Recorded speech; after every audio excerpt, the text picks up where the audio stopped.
में नेट की प्रॉब्लम बहुत ज़्यादा है क्योंकि सर्दी बहुत ज़्यादा है और कोहरा जो है वो बहुत ज़्यादा है, जिसके चलते नेट की प्रॉब्लम है और लाइव करने में बड़ी दिक्कत हो रही है। अभी भी रात के लगभग 12 जो है वो बजे हैं।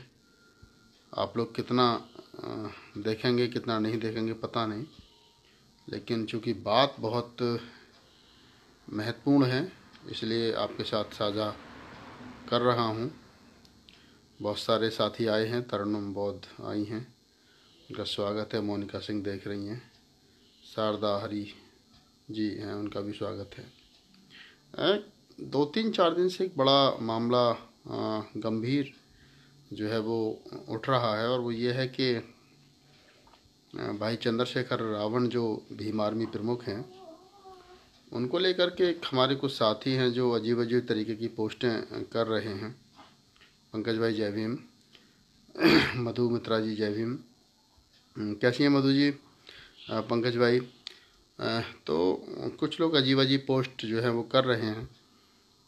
एक बड़ा मैं पहले जैसे कि मैंने लिखा है मैं बताना चाहता हूँ कि चंद्रशेखर आखिर कुछ लोगों की आंखों की किरकिरी क्यों बना है। चंद्रशेखर आज़ाद भीम आर्मी प्रमुख, उम्र 32 साल, फैमिली बैकग्राउंड फादर टीचर थे, माँ गृहिणी थी। एक साधारण परिवार में जन्म लेने के बाद एक व्यक्ति अगर आज बाबा साहब की मूवमेंट को लेकर के चल रहा है और उसके पीछे देश का नौजवान खड़ा हुआ है, देश का बहुजन नौजवान उसके पीछे खड़ा है, तो और जब इस देश के प्रधानमंत्री नरेंद्र मोदी की रैली में लोग 200 रुपये और 300 रुपये दे करके बुलाए जाते हों, ऐसी स्थिति में चंद्रशेखर की रावण की रैली में लोग अपनी इच्छा से लाखों की संख्या में पहुंचते हों तो कुछ लोगों को तकलीफ़ होती है। अब जानने की कोशिश करते हैं कि ये लोग हैं कौन।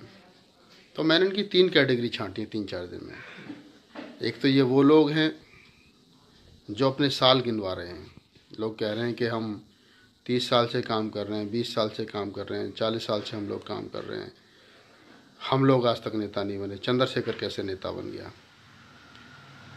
दूसरे वो लोग हैं जो एसी में बैठ कर के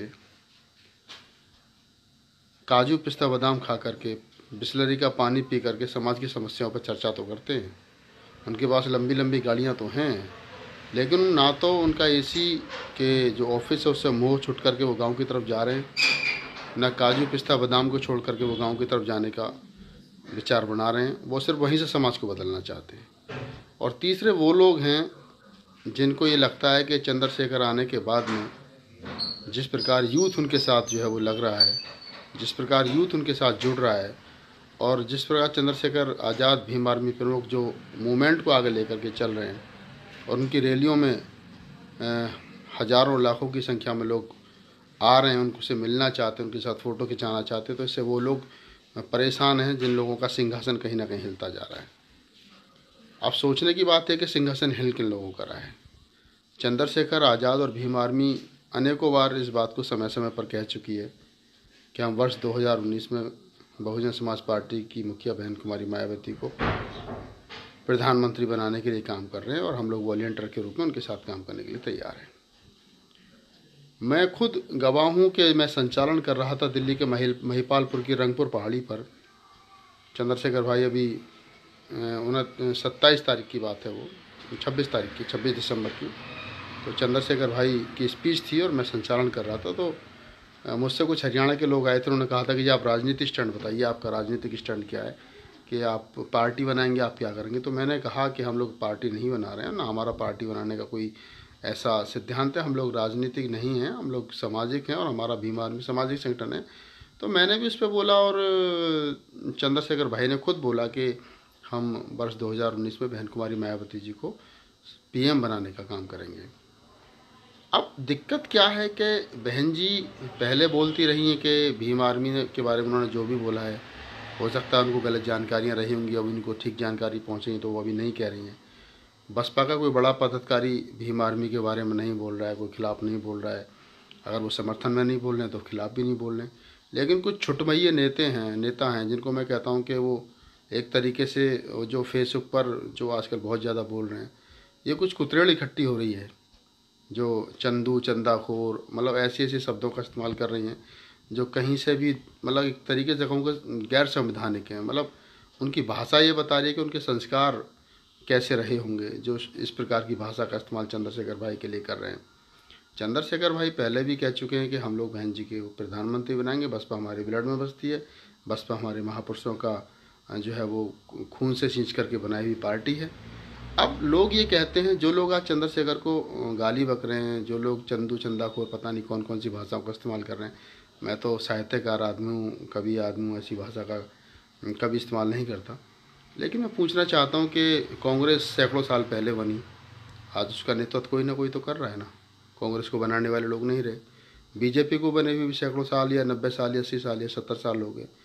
कभी अटल जी अडवाणी जी उसके बड़े बड़े नेता हुआ करते थे, श्यामा प्रसाद मुखर्जी बड़े नेता हुआ करते थे, आज मोदी जी उसके नेता हैं। तो बहन कुमारी मायावती जी 65 साल की हैं, हम तो चाहते हैं वो देख गिराए हुए हैं, 100 साल की 125 साल की वो जिएँ। लेकिन आने वाले समय पर उनको भी ये प्रकृति का नियम है कि हर आदमी जो पैदा हुआ उसको जाना है। तो हो सकता है कि आने वाले समय पे चंद्रशेखर बसपा का नेता हो या बहुजन समाज का नेता हो सकता है आप नेता हो सकता है कोई थर्ड आदमी नेता हो। तो सदा कोई नेता संगठन जो होता है वो संगठन के साथ में नेता होता है, नेता के साथ में संगठन नहीं होता। बहुजन समाज पार्टी साहब काशीराम ने बनाई थी, आज बहन जी उसको चला रही हैं। कल जब बहन जी ना रहेंगी तो फिर भी बहुजन समाज पार्टी चलेगी। उस वक्त बहुजन समाज पार्टी को कौन चलाएगा ये विचारणीय प्रश्न है। सेकंड लाइन में कौन है ये विचारणीय प्रश्न है।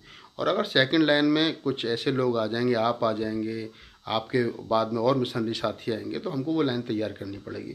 और अगर उस लाइन में अगर आपको लगता है कि नहीं चंद्रशेखर या चंद्रशेखर जैसे अन्य लोग, मैं चंद्रशेखर का नाम ले, आप भी हो सकते हैं, मैं भी हो सकता हूँ, कोई थर्ड पर्सन भी हो सकता है, वो लोग भीम आर्मी को चला सकते हैं। अनिल सागर जी जय भीम आप देख रहे हैं, बसपा के बड़े नेता हैं। तो मैं ये कहना चाहता हूँ कि तो उनका स्वागत है और हमको किसी को गाली नहीं देनी चाहिए, हमको किसी को बुरा नहीं कहना चाहिए, क्योंकि राजनीति में बहुत ज़्यादा उठापटक होती है। मैं ये कहता हूँ कि आज जो लोग हमारे दुश्मन है कल दोस्त भी हो सकते हैं। वही अखिलेश यादव जो जिनसे हमारा बिल्कुल बसपा का कितना तगड़ा दुश्मनी थी, आज उनके साथ हम समझौता में जा रहे हैं। तो राजनीति है। और ये जो हमारे जितने छुटभैया नेता हैं इनको ये मालूम होना चाहिए कि आप लोग जिनको गाली दे रहे हैं, कल तक आप अखिलेश को गाली देते थे, आज अखिलेश बहन जी के साथ है। कल तक आप बसपा समाजवादी पार्टी के तमाम नेताओं को गाली दे रहे थे, अब हो सकता है वही बहन जी को प्रधानमंत्री बनाने की बात कहें। कल तक बसपा के बहुत सारे लोग जो है वो अखिलेश को गाली दे सकते, हो सकता है 2022 में वही लोग जो है वो अखिलेश भाई को जो है वो मुख्यमंत्री बनाने की बात कहें। तो राजनीति में कभी कोई किसी का परमानेंट ना तो दुश्मन होता है ना कोई दोस्त होता है। और उसके बावजूद मैं कहूँ मेरी बात को कोई गलत मत अर्थ ना निकाले कि पहली बात तो जो भीम आर्मी भारत एकता मिशन वो राजनीतिक संगठन है ही नहीं, वो तो सामाजिक संगठन है। तो उसके लिए आप कोई भी बात कहें कि जी, अब एक मुद्दा और उठ कर के आ रहा है कि जी अभी 2-3 दिन से बड़ा मामला हाईलाइट हो रहा है, उसके लिए मेरे पास गुजरात से भी फ़ोन आए, मध्य प्रदेश से, अनेक देश के कई राज्यों से फ़ोन आए। लोगों ने कहा कि जी चंद्रशेखर ने ये कह दिया। अब एक तो बड़ी मज़े की खबर सामने आई, आज आप लोगों के साथ साझा कर रहा हूँ। हमारे एक मित्र हैं, उन्होंने मुझे एक व्हाट्सएप पे मैसेज भेजा कि चंद्रशेखर रावण को चुनाव लड़ने के लिए 200 करोड़ रुपए बीजेपी ने दिए हैं और 1000 करोड़ रुपए और मिलने वाले हैं। तो मैंने उनको पलट करके मैसेज किया, मैं कहा ये पैसे आपके सामने गिने गए थे क्या? नहीं भाई साहब ऐसी खबर चल रही है। मैं खबर तो पता नहीं कौन कौन सी चलती हैं, आप कौन कौन सी खबर को सही मानेंगे? तो ये कुछ तथाकथित लोग हैं जो इस तरीके की खबर चलाते हैं। हम तो चाहते हैं कि बहन जी और चंद्रशेखर एक मंच पर आएँ, बहन जी चंद्रशेखर से बात करें बैठ करके, वो भीम आर्मी भारत एकता मिशन जो एक संगठन है वो बसपा के लिए काम करे। अब जब चंद्रशेखर भाई ने कहा कि नहीं हम बसपा के लिए काम करेंगे, बहन जी को प्रधानमंत्री बनाना चाहते हैं, तो बहन जी ने उसका विरोध किया। तो चंद्रशेखर भाई ने बहन जी का नाम लेना बंद कर दिया। चंद्रशेखर ने कहा कि चलो बहन जी को अगर इतनी आपत्ति है तो हम जो है वो क्या नाम है ये कहेंगे कि बहन जी प्रधानमंत्री बनेंगे, लेकिन हम बहुजन समाज का प्रधानमंत्री चाहते हैं। बहुत सारी दिक्कतें जो लोग राजनीति में हो, उनकी कुछ राजनीति की मजबूरियाँ हो सकती हैं। चंद्रशेखर भाई और भीम आर्मी राजनीति में नहीं है, चूँकि सामाजिक संगठन है, तो इसलिए उनकी अपनी व्यक्तिगत कोई मजबूरी नहीं है, वो समाज का काम कर रहे हैं। मैं सिर्फ इतना कहना चाहता हूँ आप लोगों से कि जो चुनाव वाली बात आई है, जब एक ये दुख का विषय है, बड़े दुख के साथ मुझे कहना पड़ रहा है कि जो नौजवान साथी हमारा, जो हमारा भाई, जो हमारा बंधु, जो हमारा बेटा समाज का, समाज के हकों की लड़ाई लड़ता हुआ 16 महीने एनएसए रासुका के तहत सहारनपुर के सब्बीरपुर कांड के का आरोपी बना करके, जिसको रासुका के तहत सहारनपुर की जेल में इस योगी मोदी सरकार ने जिसको ठूंस दिया, जिसको प्रताड़ित किया गया, जिसको पल पल मारा गया, वो 16 महीने जेल में तिल तिल करके समाज के लिए मरा। 16 महीने के बाद में वो आपके और समाज संगठन की ताकत के तहत सरकार को झुकना पड़ा, बाहर निकल करके आया। आज वो पूरे देश के अंदर घूम करके कह रहा है कि मैं बहुजन समाज को इकट्ठा करूंगा, बहुजन समाज के नेताओं को इकट्ठा करूंगा, हम मोदी सरकार से मिल करके लड़ेंगे, इस मोदी सरकार को उखाड़ करके और वहाँ 3 दिन तक उस आदमी को मुंबई पुलिस 3 दिन तक मलाड ईस्ट के मनाली होटल में 3 दिन तक नज़रबंद करके रखती है। उसके दरवाजे पर पुलिस वाले खड़े करके रखती है, पूरे होटल को पुलिस छावनी के रूप में बदल देती है। तब इस देश के दलित नेता कहाँ मर जाते हैं? जो अब समाज के ठेकेदार नेता हैं, मैं नहीं कहना चाहता, मैं पूछना चाहता हूँ वो किसी भी पार्टी में काम करने वाले नेता हों, दलित समाज के नेता, बहुजन समाज के नेता, तब कहाँ जाके मर जाते हैं? तब वो लोग कहाँ जा करके मर जाते हैं? जो 3 दिन तक चंद्रशेखर रावण को मनाली होटल में नज़रबंद करके रखा गया, दलित समाज के एक नेता की एक टिप्पणी नहीं आई। हमसे पूछिए वो रात हमारे ऊपर कैसे गुजरी, भीम आर्मी के प्रत्येक कार्यकर्ता के ऊपर वो रात कैसे गुजरी। हमने रात भर जा करके लोगों से अपील की, हमें खतरा था कि कहीं चंद्रशेखर को रात को ले जा करके मुंबई पुलिस गाड़ी में बैठा करके उसका एनकाउंटर ना कर दे। हम लोग लाइव आए, पूरी भीम आर्मी लाइव आने के बाद में मोबाइल से मैसेज पास आउट किया गया। उसके बाद में जा करके जब चंद्रशेखर को वहाँ से रिहा किया गया, हमें मालूम है कि हमने किस तरीके से उस बाबर शेर को बचाया गया। जो नेता समाज के ठेकेदार बनने के, उनकी इतनी जिम्मेदारी नहीं बनती थी कि जो समाज का बेटा 16 महीने जेल में रह करके आया, आज उसको 3 दिन तक मनाली होटल में नज़रबंद किया गया, उसके ऊपर एक स्टेटमेंट तक नहीं आई। आप सिर्फ वोट लेकर के MP MLA और मुख्यमंत्री और प्रधानमंत्री बनने राष्ट्रपति बनने के लिए हो। इस देश के गरीब आदमी के साथ में आप खड़े नहीं हो सकते। दुख होता है ऐसी राजनीति पर। दूसरी बात, एक बात और कहना चाहता हूँ, बात आती है चुनाव वाली जो चल रही है। मैं पूछना चाहता हूँ, जब चंद्रशेखर भाई 3 दिन के बाद में होटल से बाहर आए, बाहर आने के बाद में एक पत्रकार ने पूछा अमरावती की रैली से पहले कि चंद्रशेखर भाई उनको क्या नाम है, चैत्य भूमि नहीं जाने। इस मुल्क की सरकार इतनी डर क्यों रही है? इस देश के दलित नेता चंद्रशेखर से डर क्यों रहे हैं? चलो मनुवादी सरकार तो इसलिए डर रही है कि वो उनके खिलाफ लड़ रहा है, लेकिन देश के दलित नेता क्यों डर रहे हैं चंद्रशेखर से? भाई इसलिए हिल रहे हो, क्यों हिल रहे हो आप, क्यों डर रहे हो उससे? उसके बाद में एक पत्रकार ने पूछ लिया कि चंद्रशेखर भाई आपको महाराष्ट्र की सरकार ने इतना परेशान किया, आप क्या करेंगे? तो चंद्रशेखर ने बोला कि मैं इसको उखाड़ करके फेंक दूंगा, सरकार को यहाँ इतना काम करूंगा कि यहाँ उखाड़ करके फेंक दूंगा और उन दलित नेताओं के लिए। तो क्या कहा चंद्रशेखर ने? चंद्रशेखर भाई ने सिर्फ इतना कहा कि मैं इस महाराष्ट्र की सरकार को उखाड़ करके फेंक दूंगा। और जो दलित नेता इस महाराष्ट्र के अंदर राजनीति कर रहे हैं, जो मेरे नज़रबंद होने पर एक स्टेटमेंट तक नहीं देते, मैं उनको भी सबक सिखाऊंगा। कौन सी गलत बात कही चंद्रशेखर ने? पत्रकार ने पूछ लिया कि सरकार को उखाड़ने के लिए आप चुनाव लड़ेंगे? तो चंद्रशेखर ने क्या कहा? चंद्रशेखर ने सिर्फ एक बात कही कि अगर संगठन, महाराष्ट्र का संगठन ये चाहेगा कि भीम आर्मी चुनाव लड़े तो हम इस बात पर चर्चा कर सोचेंगे, विचार करेंगे।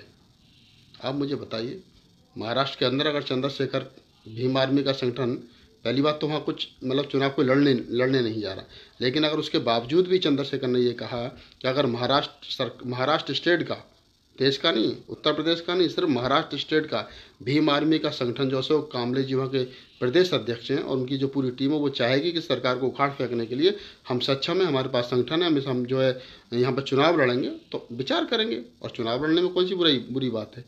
अब लोगों ने उस बात का गलत अर्थ निकाल लिया क्या जी नहीं, लोग तो भीम आर्मी को बीजेपी ने 400 करोड़ रुपए दे दिए, वो तो बहन जी के खिलाफ चुनाव लड़ेंगे। थोड़ा सोचिए, थोड़ा समझिए, थोड़ा सा परखिए, उसके बाद बोलिए। मेरी आप लोगों से हाथ जोड़ करके अपील है कि जितने लोग भी समाज में काम कर रहे हैं, चाहे राजनीति के क्षेत्र में कर रहे हैं, चाहे धर्म के क्षेत्र में कर रहे हैं, चाहे समाज के क्षेत्र में कर रहे हैं, हमारा कोई भी आदमी कहीं भी और किसी भी प्रकार काम कर रहा है, उसका आप साथ दीजिए। जिस दिन वो गलत हो, जिस दिन वो बाबा साहब के मिशन के अनुसार काम ना करे, बुद्ध के धर्म के अनुसार काम ना करे, उस दिन आप उसको गाली दीजिए। इतना उतावलापन ठीक नहीं है। आप जो इतनी जल्दी उतावलेपन में आ जाते, तो इतना उतावलापन ठीक नहीं है। और हम सब लोग भीम आर्मी भारत एकता मिशन के देश के अंदर करोड़ों वॉलंटियर्स, करोड़ों मेंबर्स बहन कुमारी मायावती जी की सरकार चाहते हैं, उनको प्रधानमंत्री देखना चाहते हैं। और पहले तो भीम आर्मी एक सामाजिक संगठन है, कोई राजनीतिक संगठन नहीं है। चंद्रशेखर एक सामाजिक नेता है। हाँ, एक बात और मुझे याद आई बड़ी मज़े की, मैंने कहा कि अभी 2 दिन पहले एक पोस्ट की थी कि मैं राहुल नागपाल भीम आर्मी का साधारण कार्यकर्ता होने के नाते और चंद्रशेखर को अपना नेता मानता हूँ, मेरा अन्य किसी संगठन से कोई संबंध नहीं है। तो लोगों ने सब बड़ी बड़ी बातें कही कि चंद्रशेखर नेता हो गया, चंद्रशेखर ये हो गया, तुम बहन जी को नेता नहीं मानते। तो मैं बता दूं कि मैं बहुत सारे संगठनों में पहले काम करता था, उन संगठनों के लेटर हेडों पर मेरा आज भी नाम चल रहा है। तो मैंने उनके लिए कहा था कि मेरा आपके संगठन से कोई मतलब नहीं है, लिहाजा आप अपने लेटर हेड से मेरा नाम हटा दीजिए। मैं भीम आर्मी का कार्यकर्ता हूँ, साधारण कार्यकर्ता हूँ। दूसरा रहा सवाल नेता का, कि नेता चंद्रशेखर नेता कैसे नेता हो गया। तो नेता की परिभाषा क्या होती है? 3 प्रकार के नेता होते हैं मेरे अपने दिमाग में। एक होता है अभिनेता, एक होता है राजनेता और एक होता है जननेता। अभिनेता वो होता है जो अभिनय करता है, जैसे अमिताभ बच्चन, शाहरुख खान, अक्षय कुमार, ये अभिनेता हैं जो अभिनय करके पैसा कमाते हैं। एक होता है जननेता। जननेता वो होता है जो जनमानस की आवाज़ उठाता, आम आदमी की आवाज़ सरकार तक पहुंचाता है। एक होता है राजनेता। राजनेता वो होता है जो राजनीति करता है। जितने लोग राजनीति में वो राजनेता, जो अभिनय के क्षेत्र में अभिनेता है। चंद्रशेखर जो वो जननेता है। तो चंद्रशेखर हमारा जननेता है। नेता सिर्फ एक प्रकार का नहीं होता। तो थोड़ा सा पढ़ा भी करो। अगर कोई शब्द कहीं लिखा जाता है और मेरे जैसा आदमी लिखता है तो उसके पीछे कुछ ना कुछ होता है, उसका एक अर्थ होता है। तो चंद्रशेखर हमारा जननेता है, हम उस भीम आर्मी का प्रमुख है और हम सब लोग इसके साथ खड़े, अपना मित्र है, अपना भाई है, अपना दोस्त है और आज के युवाओं का आइडल है, आज के युवाओं के दिलों की धड़कन है, युवा दिलों की। तो बस शायद मेरी बात अब कंप्लीट हो गई होगी। आप लोगों ने बहुत अच्छे तरीके से सुना, आपका बहुत बहुत साधुवाद, आपको बहुत बहुत जय भीम। भीम आर्मी से प्यार कीजिए, भीम आर्मी के मेंबर बनिए, भीम आर्मी की विचारधारा को आगे बढ़ाइए, बाबा साहब के मिशन को आगे बढ़ाइए और देखिए आने वाला समय में हमारा सुनहरा भविष्य होगा। भीम आर्मी भारत की जो योगी मोदी सरकार है, जो हमारे शोषण दिन प्रतिदिन कर रही है, इसको उखाड़ करके फेंकने में कामयाब होगी। 2019 के अच्छे रिजल्ट आएंगे और मुझे भी रोज़ रोज़ लाइव आने में अच्छा नहीं लगता, क्योंकि मेरे पास ही बहुत सारा वर्कलोड है। बहुत सारी किताबों की प्रूफ रीडिंग मेरे पास पड़ी है, लेकिन कई बार एक बात ऐसी होती है तो आना पड़ता है। तो बस मैंने अपनी बात सही तरीके से रखी है। आप इस वीडियो को ज़्यादा से ज़्यादा शेयर कीजिए, लाइक कीजिए और अपनी राय दीजिए।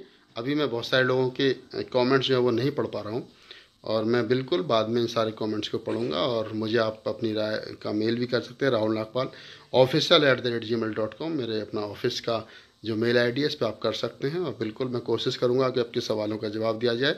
भीम आर्मी भारत एकता मिशन सामाजिक संगठन है, ना कि राजनीतिक संगठन है। लेकिन हाँ, अगर इस देश की गूंगी बहरी सरकारें दलितों का शोषण करती रही, बहुजन समाज का शोषण करती रही, तो कोई दिक्कत नहीं है कि वो राजनीति हम लोग बात कर तो कम से कम कर ही सकते हैं। राजनीति मायना है, ये फ्यूचर की बात है। सभी साथियों को जय भीम, नमो बुद्धाय, जय मूल निवासी।